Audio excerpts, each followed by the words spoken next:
Welcome back to another episode of We Roguelike It. I'm your host, Boston. Joining me as always is Moonpeer. Hello. And Monkey Sr. Yo.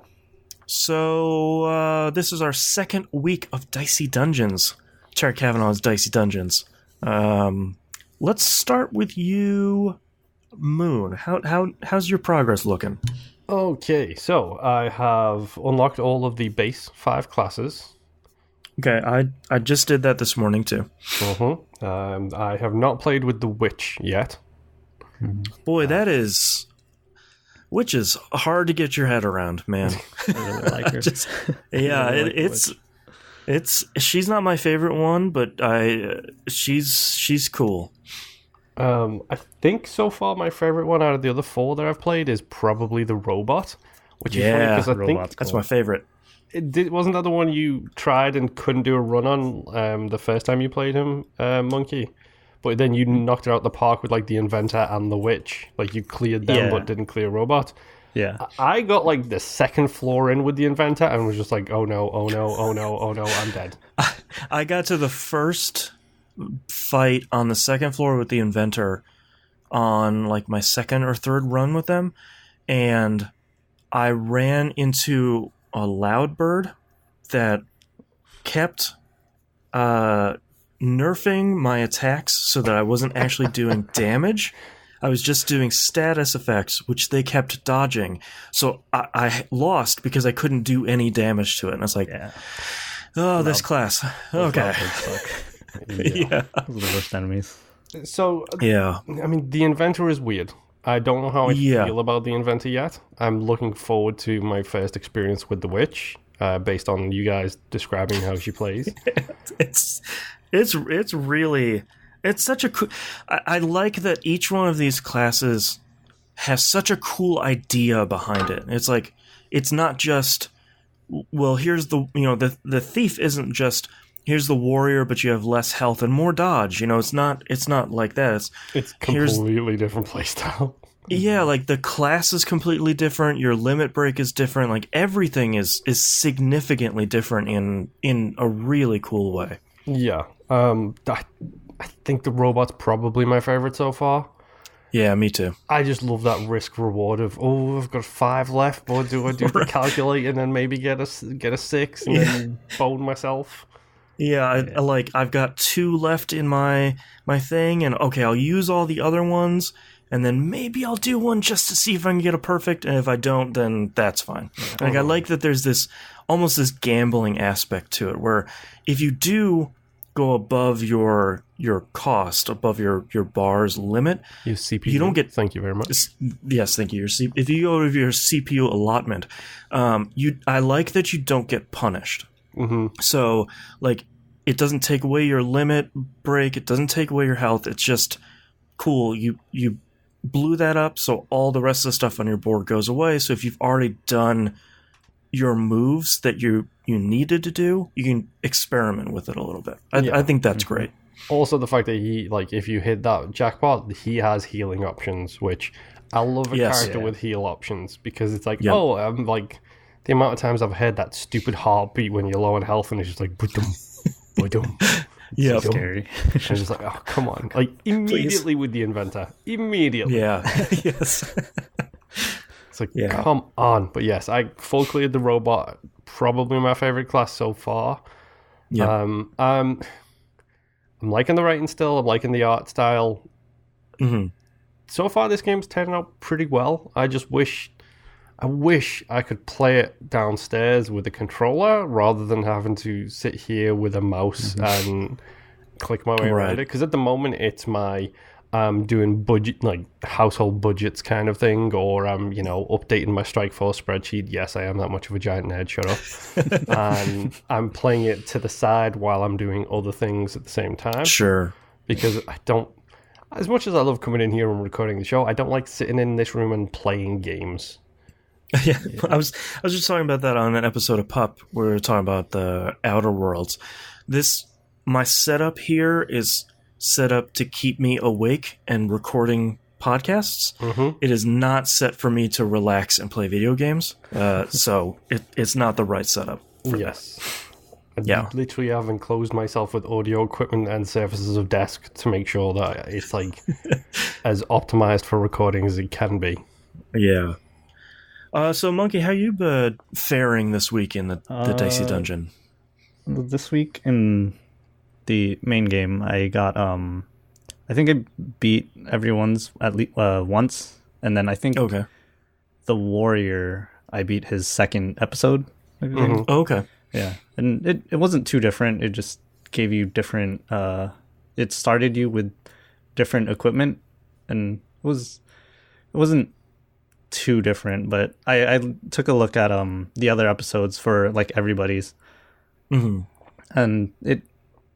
they all look interesting, right? It's not just different equipment for everybody. It's like different rules throughout the whole thing, and I don't know, that'll be interesting to get into.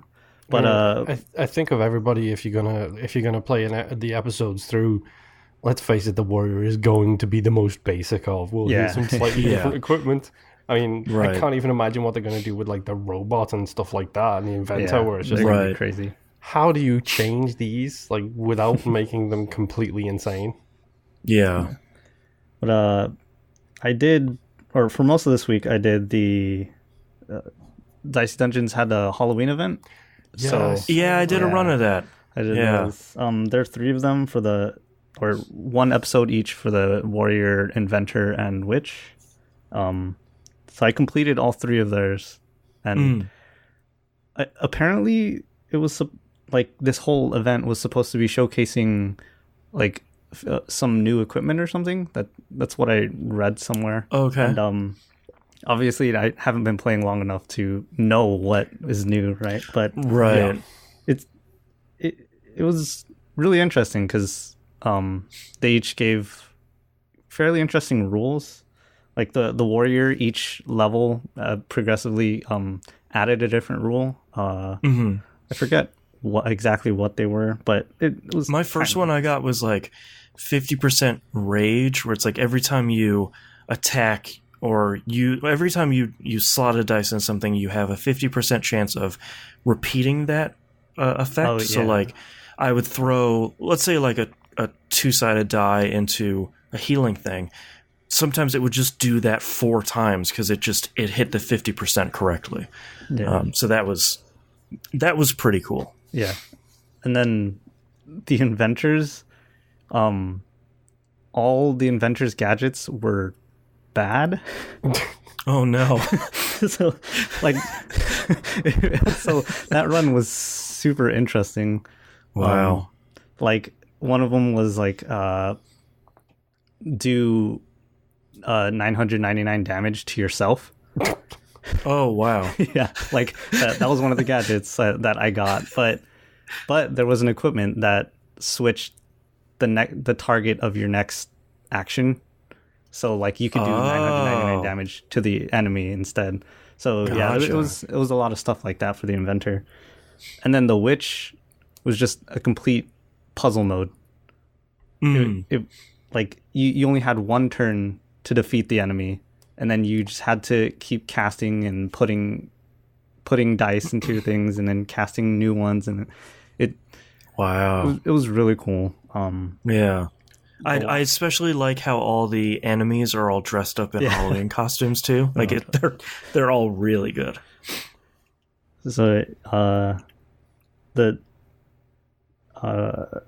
for the witch's puzzle mode, there's 6 of them puzzles like going throughout. I only had to look up the very last one because the answer was basically a recursive puzzle thing, so you had to keep doing the same thing over and over to get more dice until eventually you can actually hit them. But I was like, I don't want to figure out this recursive thing. Right. So, well, you don't want to fail at the end too. Yeah. So it was cool. It was a cool event. Like, didn't expect it at all. Like for a single player game to have like, this cool Halloween event. And I wonder if they're gonna have other like interesting events like this throughout the year. Yeah, and I'm hoping it's something like Isaac 2, where every year in Halloween, the Halloween button appears, and for a week or so, you get to play the Halloween events, and then they go away until next year. I always forget that Isaac does that until around Christmas time, and then all of a sudden he's wearing a Santa hat. Right, and you're it's like, wait, it was... Oh, I forgot about that. Yeah. I haven't done too much other than what you guys are talking about too. Just trying to squeeze in as much Dicey Dungeons as I can, and really, really enjoying it. Way more than I thought I was going to. Dicey Dungeons so far has been really great, even when I'm losing as the thief, which is pretty much every run. I just can't do well as the thief. The thief is pretty hard. Yeah, I just haven't. The thief and the inventor, like I haven't figured out the way to game their systems yet. You know, but Dicey Dungeons so far is great. If you're not playing along with us, you really should. Yeah. It's really great, and it came out this year, so thank you, Monkey, for the suggestion. Yep, because all of a sudden, you single-handedly have started shifting and shaping people's 2010 Game of the Year lists. I hope you're happy. Yep. 2010, 2019. Yeah. Yeah, and I think it will be very interesting. We chose this game, and we will be choosing our next one to round out 2019. And it will be very interesting to play this one and our next game sort of back-to-back, because they're pretty different experiences on the surface. So... Have we done 3 2019 games as part of this show? Does this one, does the next one, and Void Bastards? Void Bastards. Yeah. That's true. We did 3 2019 games. Fingers on the pulse. Yeah. That's right. We've got the roguelikes you need. Yep. Right here. Starting 2020 off with a bang with ZHP on Losing Ranger versus Dark Death Evilman. That's right. Google that, folks. Yeah. All right. Well, that's our episode for this week. Thank you so much, everyone, for listening. We'll see you next run. Bye. Bye.